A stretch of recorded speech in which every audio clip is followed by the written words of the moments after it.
A Book of Dreams by Peter Reich, narrated by Professor O.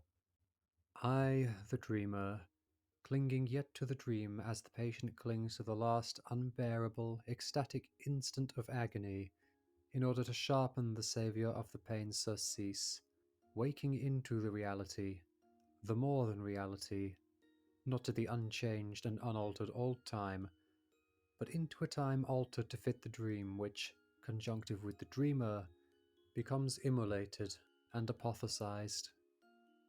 Half a deer walked up to my house and rattled at the door. When I didn't answer, the deer went away, and I watched him turn into a whole deer. He walked away into the trees, where the wind was watery voices of people I did not know. Strange watery voices were all I could hear. I could not see because I was my eyes. My eyes were crying so hard because I was so afraid. In the voices, they were talking about the deer. I went out of the house when the deer was gone. The lawn was soggy, long grass that lay in thick strands like washed hair. I was surprised that the lake had climbed the hill to the cabin. The water, rising up the hill, was cloudy and bright yellow, as if the sun were caught beneath it. As I ran up and down the shores of the swollen lake, I saw a man's feet floating beneath the surface. The bottoms of his feet were near the surface, and sometimes small waves broke over them. The rest of the man disappeared beneath the water. When I opened my eyes, doctors and nurses were moving around me and talking in a strange language. A white sheet was over me. Oh, I've been in a dream, and suddenly I'm waking up in a strange place. I don't know who I am, or where I am, or what is happening. What is this language? I closed my eyes, but all there was to see was water, so I opened them again. But I didn't see differently, or know more. Sometime, a long time ago, something must have happened, and I got amnesia. And now I am waking up in a hospital. Is it a mental hospital? There was a mental hospital somewhere. My arm began to hurt, so I lay back on the table and tried to relax and remember as much as I could. I was born in New York City on April the 3rd, 1944. My mother and father, Ilse Ohlendorf and Wilhelm Reich, lived at 9906 Ninth Avenue in Forest Hills. The telephone number was Boulevard 8-5997. We lived there for a long time, and then we moved to Maine. My father was a psychiatrist. When we moved to Maine, he bought a big tract of land and called it Organon. He discovered orgone energy, which was life energy. He did a lot of experiments with it, and lots of other doctors and scientists came to help. The big thing was the accumulator. It was like a box that you sat in, and it made you feel happy. A lot of people said my father was a quack. A lot of bad things happened that I can't remember. A doctor came over and spoke to me in a funny language. He said something about gas. Wait, my parents were separated, and my father died. I went to a Quaker boarding school. Then I went to college in Maine and took my junior year abroad. Yes, that was it. I was remembering. I was in France. Those people were speaking French. I was in France now. In 1963, there had been an accident. I had gone to Geneva with a friend who had a motorcycle. We stayed overnight in a youth hostel and went back to the United Nations Palace the next day. Then we started back to Grenoble, and coming around a hairpin curve, we went off the road. That was why my shoulder hurt. I had dislocated my shoulder. That's why there was pain there, and why I was in the hospital, afraid to close my eyes because of the water. There was a dream in the gas. The doctor came back again and smiled. He said they had not been able to get my shoulder back in its socket and would have to give me gas again. Again? Had I already been through some dream? The mask came over my face slowly, and it was sickening and familiar. This happened before and before. There is another dream. There was an incredible dream I had that no one would ever believe. The gas was sweet as I tried to remember, and already one had passed, and 2 was coming, because I was a soldier in a war long ago. But no one would ever believe 3 or 4, and already it was racing down a purple corridor, with neon numbers clicking on and off in the trillions, spinning all the way through the purple ribbon, until out of it, a thin black ribbon bent around the side of my head, encircled it, grew wider and wider, and because no one would believe what happened, was all black. So finally I made sergeant. It was 1954. Tightening the white plastic Sam Brown belt around my waist and over my chest, I adjusted the shiny new sergeant's badge over my heart and looked down the road. A car was coming, so I blew the whistle. On either side of me, a few yards down the road, both privates swung their wrists, leaning 2 stop signs out into the road. The car stopped. I lifted my white sergeant's pole, swung it around in front of me, and looked at the 3rd grader standing next to me. "Okay," I said. We walked to the other side. I swung the pole around, and let the 3rd grader walk up the asphalt pathway to Edward L. Westmore School. Beyond the low school building, children were playing on a large dusty playfield. I walked back across the road and blew the whistle again. The 2 stop signs swung back and the car drove past. As soon as he got his sign up, Ruddy yelled at me. "Hey, stupid! You're not supposed to hold the white pole in front of you. It's supposed to be in the direction you're going." Ruddy was mad at me because I made sergeant before he did, but he didn't try as hard as I did. Ray Ubiello made lieutenant. He's my friend. I'll do it any way I want. Actually, I was a sergeant before, but nobody knew about that. Ray and Ruddy wouldn't understand. I'm a lieutenant too, in the cavalry, and my scout is named Toreno, but they wouldn't understand that either. I'm a lieutenant when I wear the Stetson, and a sergeant when I wear the pith helm. As soon as we got to Tuscan, Bill and I called Daddy, because he was still coming in his car with Ava. I asked him if I could buy a real cowboy hat, and he said okay. So we went to Jacom's and bought a real Stetson for $12. It's a real cowboy hat.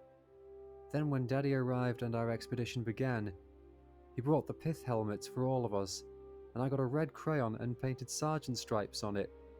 Bill Moyse, my brother-in-law, is a lieutenant, and we're cosmic engineers, but Ray and Ruddy wouldn't understand.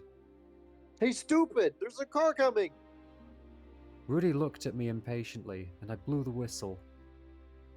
As soon as we were relieved, I went back up to the locker room to hang up my belt and go out to look for popsicle sticks before the bell rang. Ray had finished checking off the white belts, so we went outside together to look for popsicle sticks.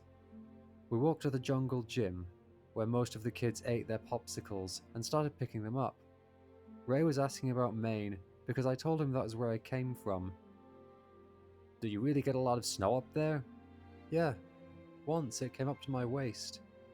We used to have great snowball fights in school." I sat down and started to jam the first bunch of sticks into my engineer boots. Ray sat down next to me. "Gee, I've never seen snow. Can you eat it?" I shifted the popsicle sticks so that they were all even, all the way around my leg. "Yeah, you can when you get thirsty, but actually, it just makes you more thirsty. It's not good to eat too much of it." "Wow, someday I'd like to get up there myself and see it.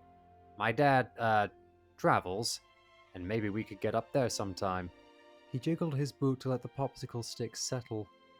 He wore cowboy boots. They were higher, and he could get more sticks into his.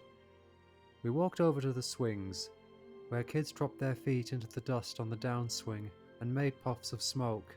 We picked up popsicle sticks until our boots were stuffed up to the top, and then we took out our yo-yos. Ray did some round the horns, and I just let mine sleep for a while. We yo-yoed for a while watching dust devils sweep across the playground. "Hey," Ray said. "I thought you had one of those glow-in-the-dark yo-yos." He swung his red glow-in-the-darker around the world and dropped into a baby's cradle. My black diamond Duncan flipped back into my hand after a double around the horn. "Yeah, well, you see, my dad said I had to get rid of it on account of the glow-in-the-dark stuff." "Huh? Well, you see, he works with some radioactive stuff, and he told me that the glow in the dark on the yo-yo and his radioactive stuff won't mix. It might make me sick or something. Wow, sounds eerie. What kind of stuff does your dad do? He dropped his yo-yo into a long sleep. I swung my yo-yo around the world, and when it got back, walked the doggy. Well, actually, we're on an atmospheric research expedition. An expedition? Wow. He flipped his yo-yo back into his hand. Yeah. And you see, we've got this machine called a cloudbuster, but it really isn't a machine, and we use it to make rain. My dad, he decided to come down here and break the drought. Daddy always said not to brag, but I was just telling a story. A lump of popsicle sticks dropped around my ankles. I stopped to hike them up, and Ray swung around the world. You mean you can really make it rain? Sure. Last year when we were back east, in Maine, there was a drought. All the blueberries were drying up. You know, that's why they grow blueberries. Yeah? He palmed his yo-yo and listened. Yeah, so these blueberry growers heard about the cloudbuster and called my dad up. They said they'd give him $10,000 to make it rain. Wowee, said Ray, shaking his head. $10,000 is a lot of money. Did you make it rain? I swung around the horn. It wasn't bragging, it was just telling the truth. Besides, I'd never tell him about the flying saucers. Yep, 24 hours after we worked the cloudbuster, it started to rain. The Weather Bureau had said there wouldn't be any rain for a couple of days, and then, wham! The yo-yo slapped back into my hand just as the bell rang, and we started back toward the school building. Well, gee, your dad must be pretty rich then, if you can go about making rain for money, especially out here. He grinned. Well, you see, we're not really rich. There's a problem with the government. The government? Yeah, they don't believe it works. So they're giving my dad a hard time about it. It's kind of complicated. Well, do you think I could come over sometime and look at the cloud thing? Yeah, I guess so. Swarms of kids walked past us as we went down the outside corridor that ran past the classrooms. Little dunes of dust had gathered in front of the doors. What does your dad do? I asked. Ray's face turned a little red. He just works on farms and stuff. I started wheeling my yo-yo. But there aren't many farms around here, are there? What kind of farm? Ray shoved his yo-yo into his jeans pocket. Well, you see, we actually kind of, go out on the road, you know? Like, probably before the end of school, my dad will take me and my brothers and sisters, and we'll probably go up to California or Washington and pick stuff up there. You mean you were going to have to leave school in order to help your dad work? Yeah. See, you notice how I'm kind of older than the rest of the kids in class? Yeah? Well, see, we gotta leave every year because there's no work around here. So I miss a lot of school. Then when I get back, I'm behind a grade. Actually, I should be in 8th grade. Wow. I didn't know what to say. The schools were so much easier in Tuscan that when I started, I had skipped a grade, so I was in 5th grade now. Well, gee, Ray, maybe if my dad's cloudbuster works, it'll rain down here, and then there'll be crops, and you won't have to leave. He grinned with a hand on the doorknob, ready to go into class. He said, Yeah, that'd be alright. And I thought that if we stayed friends, maybe I could tell him about the flying saucers. We sat on the last seat of the school bus going home playing tic-tac-toe in the suede on the back of my cowboy jacket with the fringes on it. I stretched the jacket over my books and smothered it one way with my hand, so that we could make a tic-tac-toe cross going the other way. Ray heaped his denim jacket over his knee and made an X. Then I made an O, and he made another X. I made an O, and he beat me with the next X.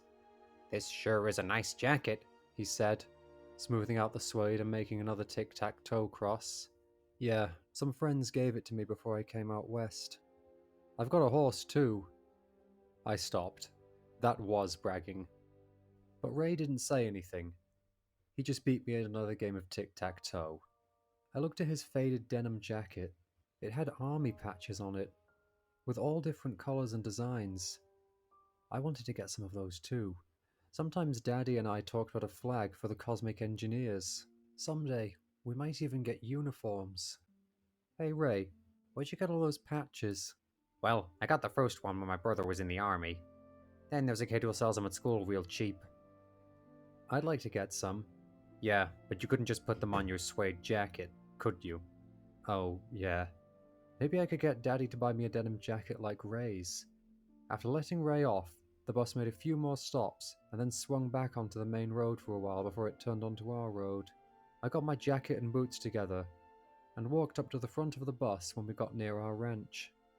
The bus driver was a big, strong man with curly blonde hair. He looked like the kind of muscle men they showed at the end of comic books, and the muscles in his arms rippled as he steered around the last corner before our place. I leaned down and saw the cluster of pipes from the cloudbuster sticking up between the hard green Palo Verde leaves. The bus stopped right by the gate, and instead of opening the door, the driver turned around and looked at me. Hey, I've been meaning to ask, what is that thing with the pipes? The lines around his nose dropped into a sneer around his mouth. We call it a cloudbuster, I said, starting down the steps to get off. A cloudbuster? He grinned. There was a black space between two of his teeth. He turned away, leaned forward on the steering wheel, and looked back at the cloudbuster. From where the bus was, he could see the whole truck with a platform on the back, the black square base, the cables leading up to the pipes, and the spinning wave on the side of the truck. He nodded. A cloudbuster, huh? No, I said. A cloudbuster. Well, what do they use this cloudbuster for? He held one hand on the door opening lever like he wouldn't open it till I told him. We use it for atmospheric research. Can I get out, please? Atmospheric research? What's that? He grinned. Well, it's for an experiment in weather control. I stepped down until I was right in front of the door. He nodded and grinned again. Oh, I see. That their cloudbuster controls the weather, huh? Well, just don't bust any of my clots. His big hand pulled back on the lever and swung the door open. I stepped down into the dust.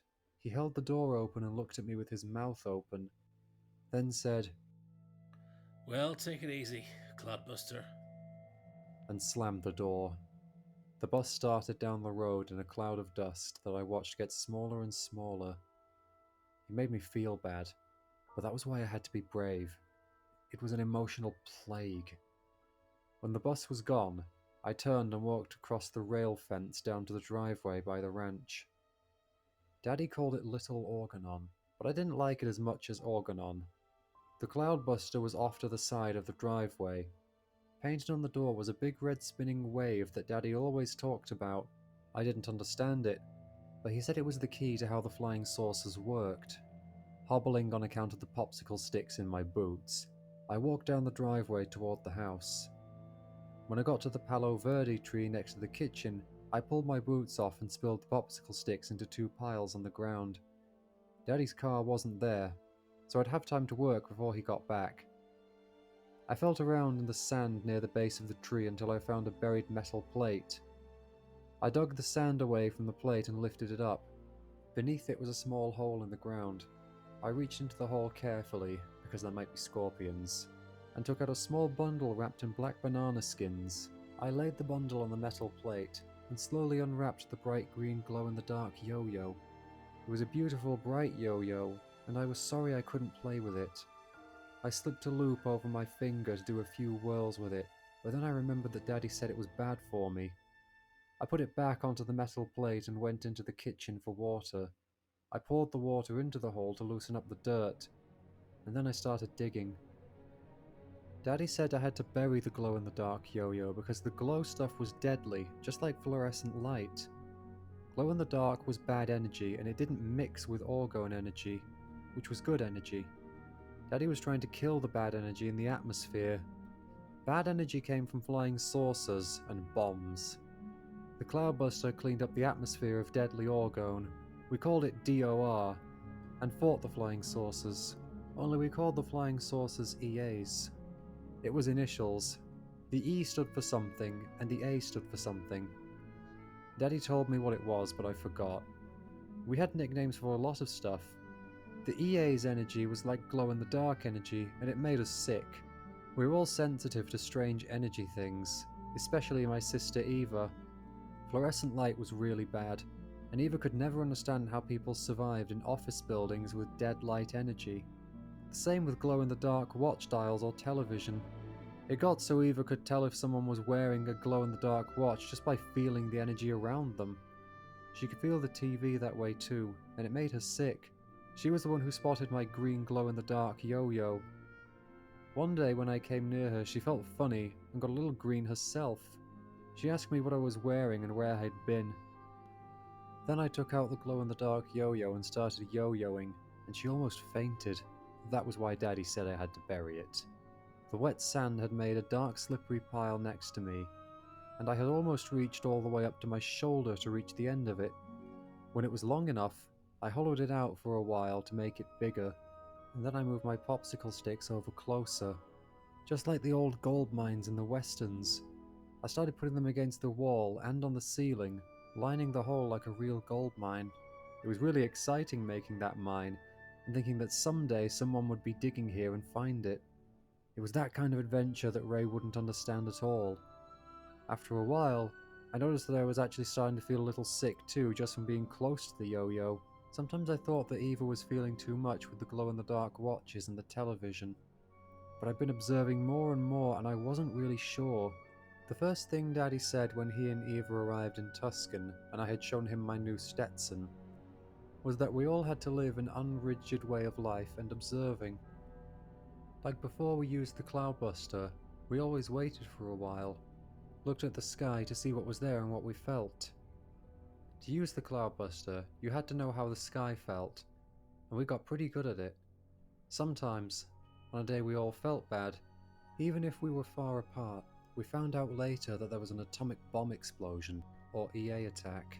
EA attacks and atomic bomb explosions coincided with DOR, and we could tell because every time the sky was ugly brownish grey and the people felt bad and looked bad, we found out there had been a bomb. The cloudbuster made the atmosphere and people feel better, sort of like the accumulator, only bigger, and we were the only people who knew about it. Just as I put the last popsicle stick into the tunnel, I heard a car and Daddy drove up. He parked in front of the house and walked over to where I was working. "Hi, peeps," He said. "what are you doing? Did you have a good day?" "Yeah, I'm burying the yo-yo like you said." "Good. It is very dangerous to have that around. You must be careful of toys like that. This happened before, don't you remember?" "But I still don't understand why I have to bury it," I said, putting the yo-yo, rewrapped in banana skins, all the way to the end of the gold mine tunnel. "I have told you peeps that the glow-in-the-dark paint has a negative charge. It's like fluorescent light. Do you know the glass bulb I have in my car?" Taped to the back window of his car, Daddy had a small glass vacuum bulb with a little vein-like propeller in it. On one side the veins were white, and on the other side they were black. He said it was a miniature model of an orgone motor. I nodded. "Well, you know that orgone energy make the propeller turn around? DOR slows it down. That is why it burns faster on bright days and slower on bad days. But it won't turn at all under fluorescent light, or the kind of glow-in-the-dark light your yo-yo emanates. Rather than giving off light, it draws it away from living things." How come other kids don't get sick then? I began patting the dark wet sand mud onto the hole, sealing the glow-in-the-dark yo-yo forever. "But they are, peeps. They are just more tightly armored against the deep effects of DOR sickness. They fight it off with toughness and dirty jokes, but the sickness still eats away at them from the inside. Their faces become tight and their jaws get ridged, because they no longer feel. When they get older, they die of cancer. Sometimes I see armoring anew, and that is why I give you treatments." All their bellies are hard? Yes. And their way of achieving things is a hard way. Do you remember that movie we saw with John Wayne, in which he falls and becomes crippled? The one where he plays a Navy officer? Yeah. He fell down the stairs at night and the doctors told him he would never walk again. Yeah, you see, when he was sitting in his bed, looking down at the end of his cast, watching his toes, he resolved to walk again. He said over and over again, "Gonna move the other toe, gonna move the other toe, gonna move the other toe." That is the rich way of overcoming things. I patted the last of the mud over the tunnel, placed the metal plate over the opening, and spread dry dust over the top. Then I stood up and walked with Daddy toward the house. But in the end, he walked, didn't he? I asked. Yes, but you see, to overcome obstacles that way, by force, so-called willpower, that is communist, is the rigid mechanistic way of accomplishing things. He had to make himself too tight and hard to force himself to walk again, that he forgot how to love and be kind. And it would have been better if he had orgone therapy, right? Then he would have walked and still been a good person. Yeah, very good peeps. The best way is to just breathe and relax and let it come naturally. Never force anything. Just let it be natural and it will always be okay. Okay? He smiled at me and I nodded. How would you like to go to the Green Lantern and have some special swordfish for dinner? I'd love it, I said. I ran in the house and washed my hands. Daddy was waiting in the car, and as we drove out the driveway, I remembered the driver. Daddy, I have to make a report. What is it? Well, today, coming back on the school bus, the driver made a bunch of funny remarks about the cloudbuster. He called it the clodbuster, and laughed at me when I told him it was for atmospheric research. Dad looked serious. Don't let him get to you, Pete. He may be a spy trying to learn what we are up to, or he may just be a sick person. Whatever you do, just be brave. And remember that his type are the killers, the real carriers of emotional plague. You will run into them wherever you go. Did you tell him anything else? No, I just told him that it is a cloudbuster, and we use it for weather control. He just called it a clodbuster, and told me not to bust any clods. Sounds like he was just being afraid. Don't worry about him. Many people are afraid. Like those television people who came here and took movies about the cloudbuster for a newsreel. They were interested at first because we spoke about weather control and rainmaking. Then, mysteriously, the film was ruined. There are many mysterious things happening. But the grass isn't mysterious, I said, looking out of the window at the desert on the road going into Tuscan. They'll see when they really see the grass, Yeah, said Daddy. today I drove nearly 16 miles out into the country around Tucson, talking to farmers and cowboys. They all say they have never seen such rich grass growing in a long time. They won't laugh when it rains in the desert and makes grass grow. The Green Lantern had a big organ sitting on a platform near the mirror-backed wooden bar. The red and yellow-green lights went around in circles over the organist, making his face change colours. The spotlight shone through coloured discs, and its light reflected in the bar mirror across the dining room, as if it were shining on me and Daddy sitting in our favourite booth. Daddy was smiling at me as he sipped his favourite drink, a Manhattan. Do you want the cherry? He stirred his drink with it, holding it by the stem. It blurred as it went around and around. Daddy always remembered to give me the cherry from his Manhattan. Yes. He handed it to me, and it was sweet and strong. It made my breath feel heavy. Daddy motioned to the waitress who usually serves us, and she came over to take our orders. She was pretty and had bright eyes. She leaned over and tousled my hair, laughing. Hi there. How are you tonight? My face got hot. I looked away. Oh, all right, I guess. She smiled and looked at Daddy. He is so cute. She said. Daddy laughed and nodded.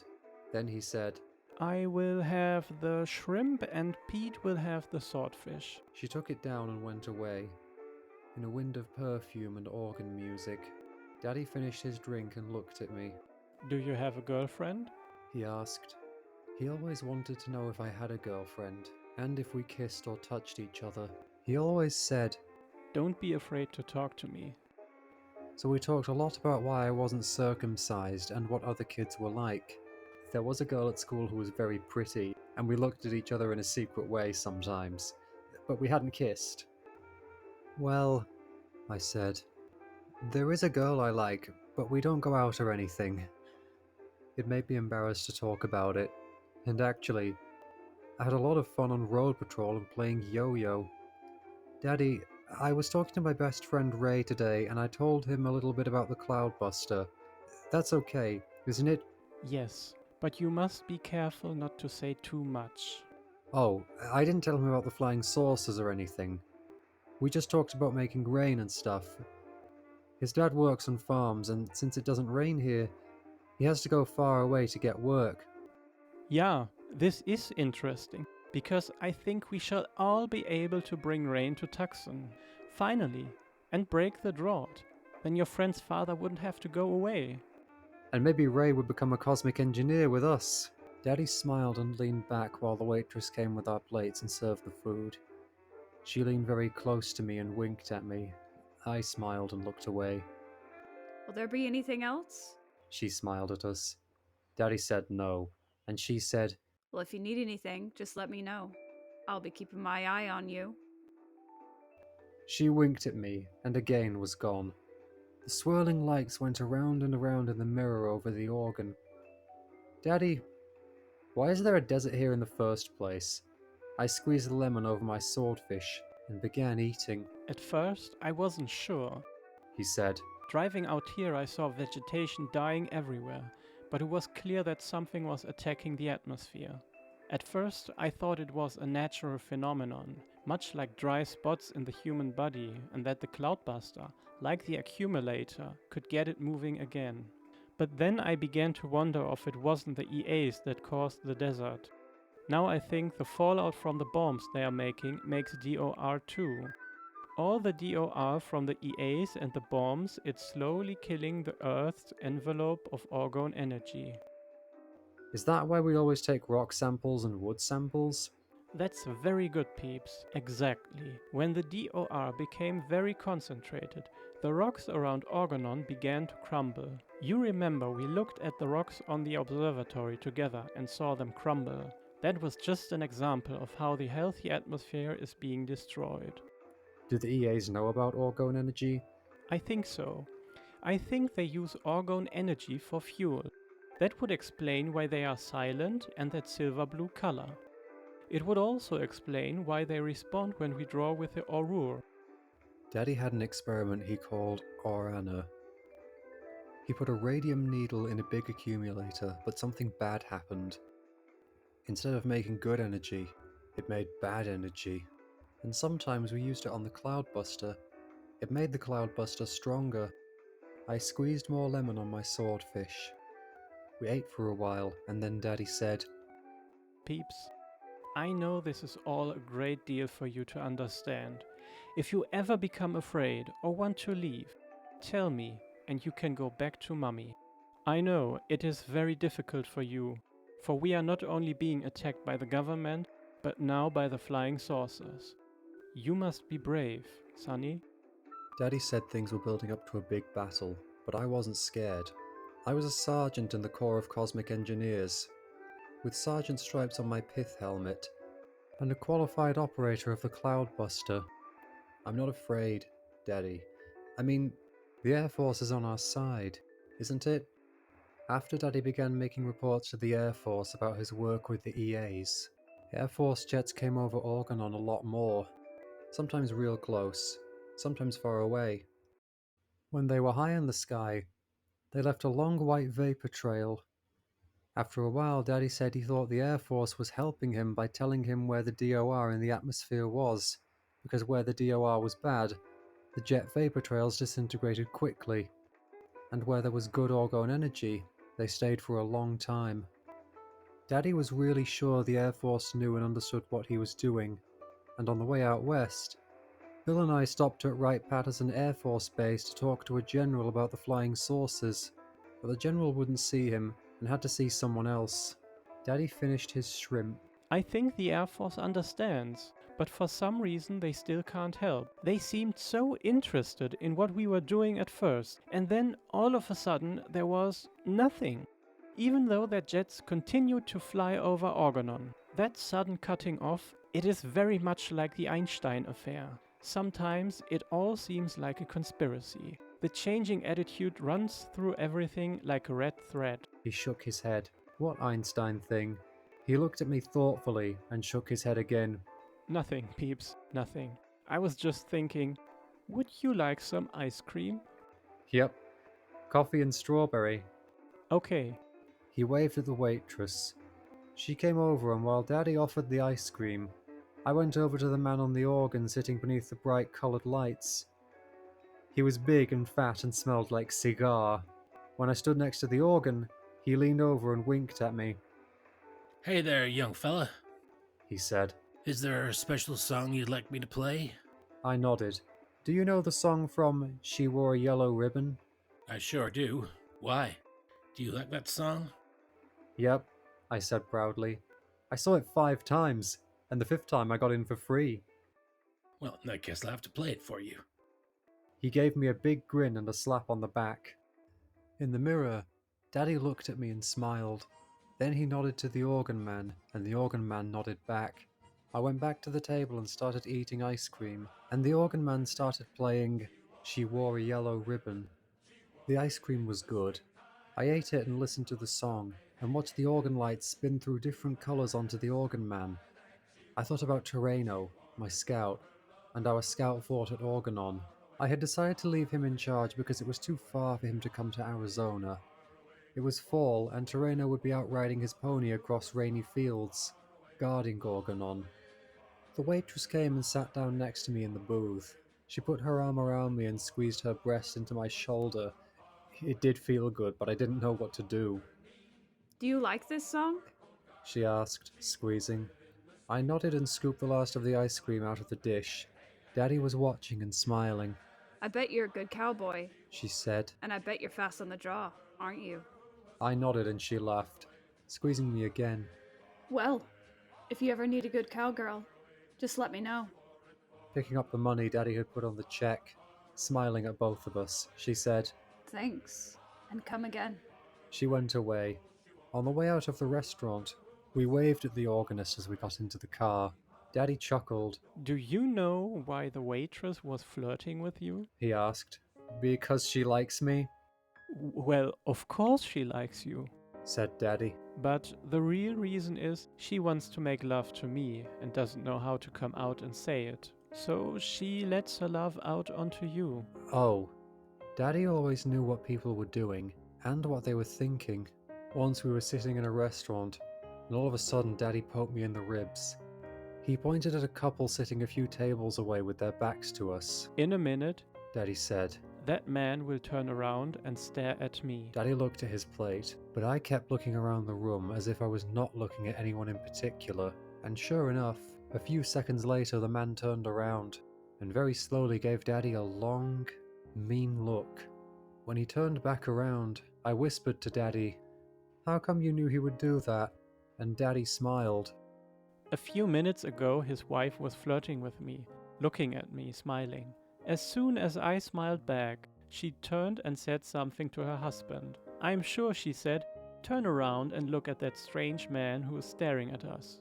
And she did. But I couldn't figure out why the waitress was flirting with me unless it was because she likes me. When I got home, I started to do some long division, but it felt hard, and I started to feel like there might be an EA or something in the air, so I went outside onto the observation platform. I stood there for a long time switching from telescope to binoculars, looking for flying saucers. On really dark nights we could see the rings around Saturn and Jupiter's moons. It was funny to watch them and then hear a coyote in the hills, or a long train rumbling along toward Tuscan. Sometimes we saw an EA to the southwest of Tuscan. It was a pulsating red and green ball hovering in the sky. It came so regularly that we called it the Southern Bell. Sometimes it went back and forth. Sometimes it got brighter and dimmer, and sometimes it moved fast across the sky, dodging the draw of the cloudbuster. I was just about to go back downstairs to my long division when I saw it, hovering in the south. I watched it for a minute. It pulsated and glowed. I then ran down to get Daddy. He was sitting in his workroom at a long desk, writing in one of his big red ledger books. It felt like a cavalry movie, walking in and reporting. Daddy, I spotted one, in the east. It looks pretty big. I think it's the Southern Belle. He pushed his chair back and stood up. Let's go and look. We both went up to the roof and Daddy looked at it for a long time through his binoculars. Peter, go downstairs and call Bill and Eva. We are going to operate. As soon as Bill answered, I said, Bill, it's an EA. Daddy says to come over right away. We're going to operate. When I got back upstairs, Daddy was looking through the telescope. Here, look through. See if you can see. I can make out a thin cigar shape with little windows. I looked through the telescope and focused it. It was bright blue and glowing, but I couldn't see the windows. Do you see it? Yeah, but I can't see the windows. Well, they are up there. Run to the cloudbuster and make it ready. Unplug all the pipes and pull them out to full length. I'll be right there. My boots pounded against the dry dirt. My jacket was open. Each time my arms went back, the sides of the jacket flapped against me, and the fringes sounded like rain. As soon as I got to the cloudbuster, I jumped on the platform and started unplugging. The pipes were like an old-fashioned telescope and had 2 more sections inside that pulled out. Bill and Eva drove up just as I replaced the last pipe. They parked near the truck. Bill pulled his binoculars out of the case and put a strap around his neck. Where is it? He asked. I pointed to it and Bill raised his glasses. He whistled. Boy, it sure is something. He said, handing the glasses to Eva. She looked for a while and said, I knew it would come. I felt bad all day. And I told Bill I thought it was something in the atmosphere. We stood there waiting for Daddy to come, and it felt good and exciting, as if we were about to do something adventurous and secret. I wish Ray could see me. About ready to draw from a flying saucer, but he'd never believe it. He wouldn't understand. Daddy came down the road with his big grey Stetson soft in the starlight. Ah, you came quickly. Good. Let's get to work. Bill got up on the platform while the rest of us stood near the side of the truck. It wasn't good to be too close for too long. Daddy said, All right, Moise. Direct the pipes at the EA. The little rubber plugs at the end of the pipe swung gently, as Bill cranked the wheels around so that the pipes were pointing right at the cloudbuster. We waited. It didn't do anything. Sometimes they went from side to side when we started drawing. Other times they'd just get fainter and fainter as if they were on the end of some long yo-yo string being pulled back into the sky. Bill usually did the drawing, but I did it too. I feel terrible, said Eva. I can feel it reacting already. I just get a salty taste in my mouth. Yeah, I feel it too, said Daddy. Do you feel anything, Moise? Uh-huh. Said Bill. I can feel it in my stomach a little. I've got a kind of choking feeling in my throat, I said. Daddy took off his hat and pushed his hand through his long silvery hair. Oh, I wish I knew if this was an attack or if they are just observing Earth and don't know what they are doing. We all watched the EA. Sparkling blue, growing brighter, then dimmer, then bright again. After a while, Daddy said, Pete? Yes? You know where the Ornor needle is kept, yeah? Go and get it. Make sure you carry it very carefully. There is a flashlight in the truck. It was scary walking down past the shadowy dark cactus, but the flashlight helped. The needle was hidden under a little pile of rocks in a riverbed. I took a couple of rocks off and shined a light against the dull lead container. The needle was inside, tied to a string that hung over the other side. I picked up the end of the string, and holding it as far away from me as I could, I went back to the cloudbuster. Here it is, I said. Good. Daddy said. Now, carefully hand it to Moise. Yeah, good. There was another lead bottle right in front of the base of the cloudbuster where the metal cables came up to the pipes. How do you feel? Asked Daddy. Bill said that he was okay, but Eva said she had to go back to the house. She was super sensitive to oronizing.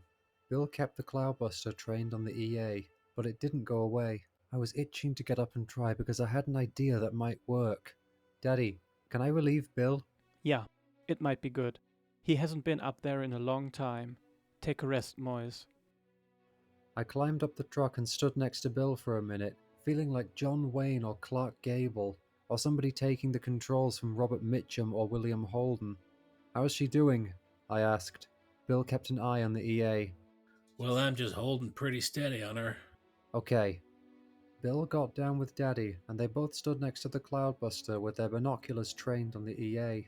I had one hand on each wheel, one for making the pipes go up, and one for making them go down, Moise, said Daddy.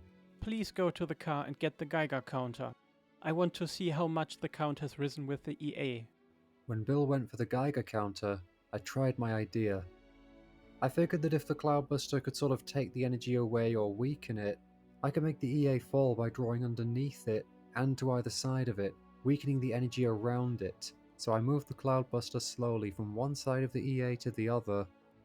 I let it draw on the right side for a while, and then dipped slowly under it like a baby's cradle on a yo-yo, and rubbed back and forth at the sky beneath it before coming back up to the other side. I let the cloudbuster aurorize on either side. Bill came back with the Geiger counter and held his flashlight over the dial while Daddy flicked the switches. Incredible, Said Daddy. Such a high count cannot come from only the aurora. It can only come from the EA or the atmosphere. It is almost as if we are directly in the path of the exhaust from the EA. Maybe it is the exhaust which is causing the desert, sucking away all the moisture. Bill agreed. It seems consistent with your theory that orgone energy could neutralize fallout from nuclear attack. If the EA's exhaust is DOR, just like fallout creates DOR, then the cloudbuster could be the answer to the desert and the dying atmosphere. Yeah, the atmosphere is always so clear and fresh after aurorizing. If we can stop the disintegration of the atmosphere and bring rain over from the Pacific, we will break the drought and prove our point. Then the Air Force will understand. But look, the count has gone down. Where's the EA? They looked up at the sky. What? It's gone. Said Bill, searching the horizon with his binoculars. I grinned. My idea had worked. What are you doing with the cloudbuster? Asked Daddy. I've been doing this. Watch. I moved the cloudbuster back and forth and up and down, checking through the sighting scope. Sure enough, the EA was just a faint glimmer and seemed to be getting smaller and smaller as if it were being sucked up by the sky. When it was gone and we were putting the pipes back together, Daddy said, That was very good, Peeps. Very good. You are a real good little soldier because you have discovered a new way to disable the EAs. I'm very proud of you. After I had put the needle away in the dry riverbed and Bill had finished putting the rubber stoppers in the cloudbuster, we all went back to the house together. I walked between Bill and Daddy. Daddy had his hand around my shoulders. Yes, He said, we are really engaged in a cosmic war. Peeps, you must be very brave and very proud. For we are the first human being to engage in a battle of death with spaceships. We know that they are destroying our atmosphere, perhaps by drawing off orgone energy as fuel, or by emitting DOR as exhaust. Either way, we are the only ones who understand what they are doing to the atmosphere, and we can fight them on their ground. The Air Force can only issue misleading reports about the flying saucers and chase after them helplessly, while we are dealing with them functional. With orgone energy, it is fighting fire with fire, and this is how we are going to win. We are dealing with the knowledge of the future. He patted me on my shoulder. And you peeps may be the first generation of children of the future. Here at the age of 11 you have already disabled a flying saucer using cosmic orgone energy. Quite a feat. I was proud and happy as we walked back, and stayed outside while Bill and Daddy went inside to get Eva. We stood there for a minute or two looking up at the sky, and then Bill said, You did a really good job, Peter. You're a real good soldier, in fact. He grinned. I guess after tonight, we better change those sergeant stripes to lieutenant's bars. I think you've earned it. I was so happy I didn't know what to say. Bill smiled at me as if he knew how happy I was. When Eva came out, they got into the car. He leaned out the window as the car started down the drive. Good night, Lieutenant. He said. We saluted. It felt good. I was proud and happy. I had disabled a flying saucer and was in the Cosmic Engineers, and it was okay if a battle came along with the spaceships, or even the government, because I was going to be a brave soldier, and I had just gotten a promotion. I wish Terreno was there to see me. Inside, Daddy was at his desk, writing in his big red notebook. His pen scratched loudly. The record player was playing Beethoven's Ninth Symphony. I sat down on the couch and listened for a while. I feel a lot better after aura rising, I said. Yeah, Daddy said. I sat back on the couch and let the music pick me up and carry me. Daddy, remember when we talked about getting uniforms? Yes. Well, I think we ought to get the blue ones, and maybe they could have white belts like they have on road patrol. If I had brought my belt home, I could have worn it on the cloudbuster. Daddy was humming and nodding with the music. He looked over at me, and then he looked up. Yeah, and a nice flag too. I think a blue flag with a spinning wave emblazoned in white. For the sky and the stars. I like green too. Maybe we could make it green and blue. Green for the grass we're going to make. I closed my eyes and my mind was joined with Daddy and Beethoven's. And we were all seeing the same thing. A great plain with bold white clouds climbing the sky like mighty stallions. And coming through the clouds on beams of sunlight was the army of cosmic engineers marching straight forward and proud beneath tall flags snapping in the wind. Marching proudly in smart blue uniforms with hats with shiny brims and shiny white belts. First Daddy, the General, and then Bill and Eva and me, and Tom and the others. Maybe even Ray could be one of us, and we would march onwards towards victory over the EAs and FDA. And silk, so it would wave nicely in the wind. Our wind. Ja, Sunny, our wind.